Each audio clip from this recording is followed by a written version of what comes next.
বিসমিল্লাহির রহমানির রহিম। সুপ্রিয় নবম ও দশম শ্রেণীর শিক্ষার্থীবৃন্দু, আজ আমরা ফাংশনের এমসিকিউ ক্যালকুলেটরের সাহায্যে সমাধান করব। ক্যালকুলেটরের সাহায্যে কিভাবে ফাংশনের অঙ্কগুলো করা যায় তা আমরা আজ শেখাবো। Function of Y equal Y কি plus 3y square minus 3y minus 5 হলে ফাংশন অফ -2 এর মান কত? এটা দাখিল 2017 সালে এসেছিল। এখানে 4টি অপশন আছে। দেখেন এই অঙ্কগুলো আমরা কিভাবে ক্যালকুলেটরের সাহায্যে সমাধান করব। প্রথমে কি করতে হবে, ক্যালকুলেটরটি অন করতে হবে, অন বাটনে প্রেস করতে হবে। এরপর কি করতে হবে, এখানে ওয়াই কিউব আছে, তাহলে কি করতে হবে, আলফার মধ্যে প্রেস করে এখানে কমার মধ্যে প্রেস করতে হবে, তাহলে ওয়াই বসবে। এরপর হলো কিউব, এটা হলো পাওয়ার চিহ্ন, এরপরে হলো কিউব ওয়াই কিউব, এরপরে হলো প্লাস 3y স্কোয়ার, এরপরে হলো A plus 3y square alpha comma Y হবে স্কোয়ার, এরপর আবার -3y -3y আলফা কমা 3y, এরপর হলো কত -5। এবার কি করতে হবে, এই দাগটি আমরা ক্যালকুলেটরে তুললাম। এরপরে কইছে ফাংশন অফ -2 এর মান কত। এখন কি করতে হবে, এখানে ক্যালসির মধ্যে প্রেস করতে হবে, এই যে ক্যালসি। এখন বলছি কি ওয়াই এর মান কত, ফাংশন অফ -2, এখানে যে -2 আছে এই জন্য আমরা -2 প্রেস করলাম, তাহলে হবে -2। এবার কি করতে হবে, সমানে প্রেস করতে হবে, তাহলে আসলো কত 5। তাহলে এখানে সঠিক উত্তরটি হলো কত 5। এবার আমরা আরেকটি অঙ্ক ক্যালকুলেটরের সাহায্যে সমাধান করব। Function of x equal A square minus 4x plus 3 হলে ফাংশন অফ -12 এর মান কত? এটা সিলেট বোর্ড 2015 সালে এসেছিল।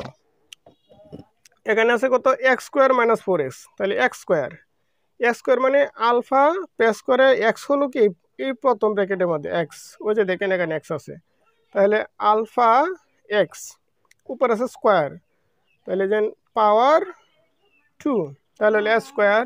এরপর হলো তো -4x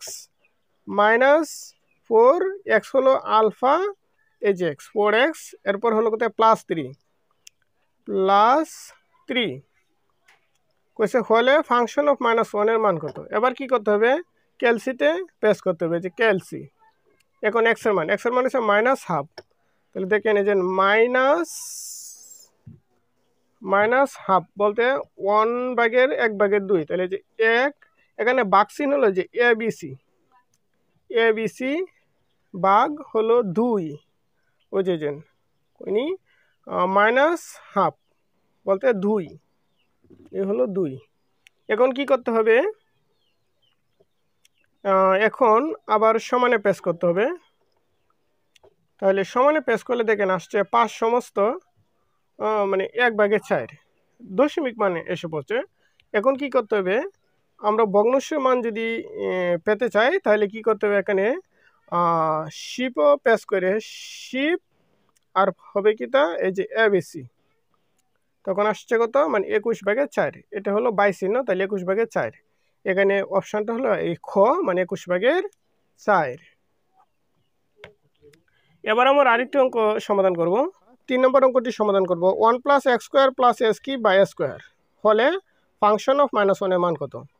দেখেন আমার এই অঙ্কটি করতে হলে ব্র্যাকেট দিতে হবে, মানে 1 + x² + s³ কীভাবে লিখলাম দেখেন, ব্র্যাকেট 1 + x² মানে আলফা এক্স, ওই যে হলো আলফা এক্স, আবার হলো পাওয়ার 2 s², এরপর হলো আবার প্লাস, এই যে প্লাস, এরপরে বলছে s³ x হলো আলফা, এ হলো এক্স, পাওয়ার কিউব, ওই যে স্কিপ, এরপরে আবার ব্র্যাকেট। এবার কি করতে হবে, এই যে বাই চিহ্ন, ভাই x², তাহলে বাই হলো কি এই যে এখানে এ বি বাই সি, এখানে হলো বাই চিহ্ন x², তাহলে আলফা, এখানে হলো এক্স, এই যে পাওয়ার চিহ্ন স্কোয়ার, এই যে স্কোয়ার মানে x²। এবার কি করতে হবে, ডাক্তার তুললাম, এবার কি করতে হবে, ক্যালসিতে পেস্ট করতে হবে, যে ক্যালসি। এখন বলছে এক্স এর মান কত, -1, এক্স এর মান হলো -1। এবার কি করতে হবে, সমানে পেস্ট করতে হবে, তাহলে আসলো কত 1। এই 1 হলো এটার উত্তর। এখানে দেখেন আরেকটি অঙ্ক, ফাংশন অফ এক্স সমান x⁵ প্লাস 5x - 3 হলে ফাংশন অফ -1 এর মান কত। এটা আপনারা কমেন্টে জানাবেন। এভাবেই ক্যালকুলেটর ব্যবহার করে ফাংশনের অনেকগুলো অঙ্ক করতে পারবেন।